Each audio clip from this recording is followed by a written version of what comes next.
great. I love seeing that. Barrera and Morales hated each other for years, but eventually their wives put them together and said, "This is nonsense." And the four of them go out for dinners now, which is great because they've shared their souls in the ring, and they've given us so much entertainment. It's wonderful that they can find I love that at the end, don't you? When the bell goes and fighters embrace like the respect after all the sort of nonsense beforehand, and they do. They've got to get themselves into a way of I'm going to win this fight, nothing, but one is going to lose or likely to, and I think that it's great to see that sort of respect afterwards. And I think with Chris Jr. and Conor at the moment, they're in that high sort of pressurized pre-fight mode where training's tough. They're trying to make weight, their last spars, all of that. So when you get onto a Piers Morgan show, he's probing them with wonderful questions and trying to sort of get a great hour of entertainment television-wise.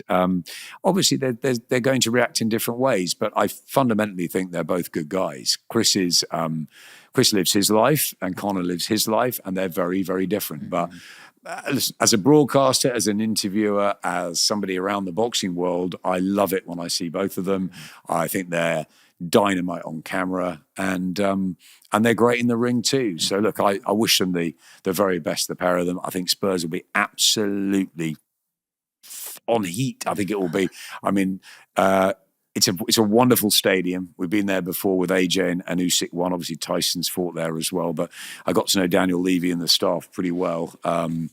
Back when they fought, AJ lost for the first time against Usyk, and it's an incredible stadium. I'm a big Liverpool fan, so I love it when Liverpool beat them there. But I get to enjoy the stadium too. But no, it's a great home actually for boxing. Wembley's wonderful, but Spurs is also good. So I think it's going to be phenomenal on the night. And I can't tell you how many people have asked me to go and get tickets, and I don't think there's any left. It's that sort of an event. So.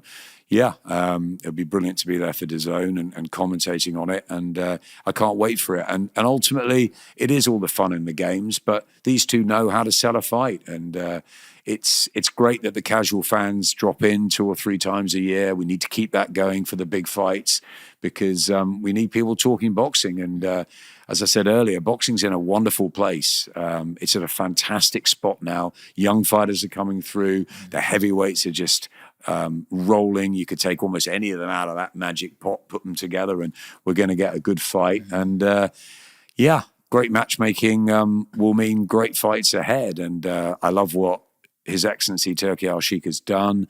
He's got everybody working with each other. It means that fights are going to be made, fighters get paid more money, and fans get better quality matchups. It's a win-win. How long it will go on for, who knows? Boxing, I've seen it through the years, Sean, how it changes, how sort of Don King's hot, then Bob Arum's hot, then in comes Al Heyman, and all sorts of different things have happened in boxing. But at the moment, His Excellency Turki Al-Sheikh is the main man. And it's good to see a lot of big events still happening in Britain. It's great going to Saudi. The Americans have still got phenomenal fighters, Terence Crawford, and the wonderful night at Times Square when we've got Devon Haney and Ryan Garcia and Teofimo Lopez, and you've got Boots Ennis fighting coming up. And so it's alive and well. And I'd like to see a sort of bit of a resurrection in America. And I think that's what they're going to aim for with HBO and Showtime sort of moving out of it. I think they really want to push the States again. But British boxing, I mean, people saying it's broken. British boxing is absolutely flying. It's terrific. And it's great because, as you say, you were inspired. I was inspired by the Barry McGuigans. Tommy Hearn's my hero. And now I see the young who are inspired to come on, and they want to follow in the footsteps of AJ and Fury, or they want to follow in the footsteps of your Amir Khans, your Ricky Hattons, your Kell Brooks. It's great times, and especially for the women too. Lauren Price coming through now, and that big fight made with Michaela Mayer, and you've seen Katie just, the flag bearer for women's boxing, and Tasha and Terry Harper, 3-weight champion, defending her world title on the big show in Doncaster in May. It's great. Great fights, great nights ahead, and great time to be in boxing. Look, Adam, you're absolutely like an encyclopedia, and somebody who does podcasts and speaks on stages himself, public speaker, etc. can only be in awe the way you sort of conduct yourself as well. You know, everything is like a storytelling. It's like a process you go through, this way, that way, what it actually is, what other people are thinking. I want to find out what made Adam Smith. I mean, did you always want to be a commentator? Was you always good at talking? You know, where did this start from? Talk to me back. Let's go back in time. And you know, you're 9 or 10 years old. What's happening? What's going on? I think there's two words that have carried me through life. One is passion, and the other one is sport. I'm a sports nut. I love pretty much every sport.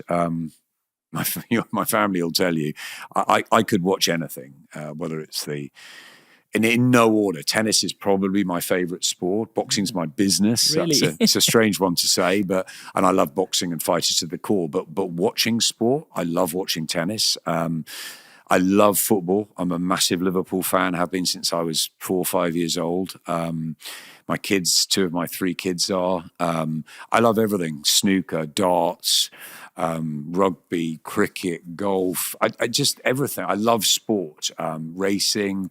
There's something about. I think it was because I was not very good at it. I think it was because I was always trying to get into teams and never quite made it, or I'd get into the B's or C's. I'd never quite make that sort of team. I would be 12th man on the cricket pitch. You know, I was always sort of missing out, and so I guess I got quite good at talking about sport and watching it. And I says if all my friends were better sports people than I was better at talking about sport than them. My mother's family, quite a theatrical family. My dad's in retail. So where did it all come from? I was very shy as a kid. I had friends, but I was very shy.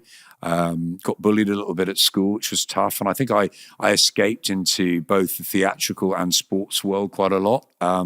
Sport was massive for me. So when I was about 9 or 10, I bought a dictaphone. So one of those little tape recorders.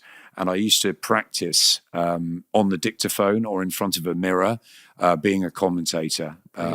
So I guess I think my mum wanted me to be an actor. But again, I acted a lot at school and at uni, and I did drama at uni, but I was not very good. I was definitely not as good as everyone else who's there doing it. So, but I thought I did love talking about sport. So I think it was always I always wanted to do it, whether it was ever going to, because at that time there was like John Motson, Barry Davis on the football, Dan Maskell at the tennis, boxing was Harry or Reg, Ian Darke. You know, there were very few people who did it.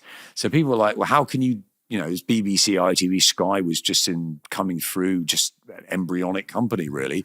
They're like, so how do you go about doing it? And that was the hard part. And that was the part that I wasn't going to say or wasn't going to take a no to. And I think that's the message, I think, for anyone who wants to do this.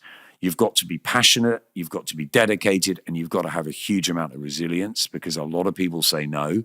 I commentated into the dictaphone. It wasn't just boxing. I mean, my heroes were Kenny Dalglish as a footballer, Sammy Lee, the Liverpool players. I looked up to John McEnroe. I loved...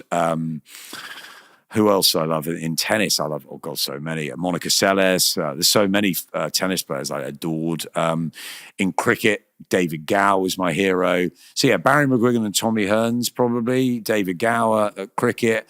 I loved Jockey Wilson on the hockey. I loved Alex Hurricane Higgins, and then in later life, Ronnie O'Sullivan. I think you can see what the sort of the geniuses I like, the maverick geniuses, the Gowers, so gifted, but then used to sort of get out to weird, why was he, come on.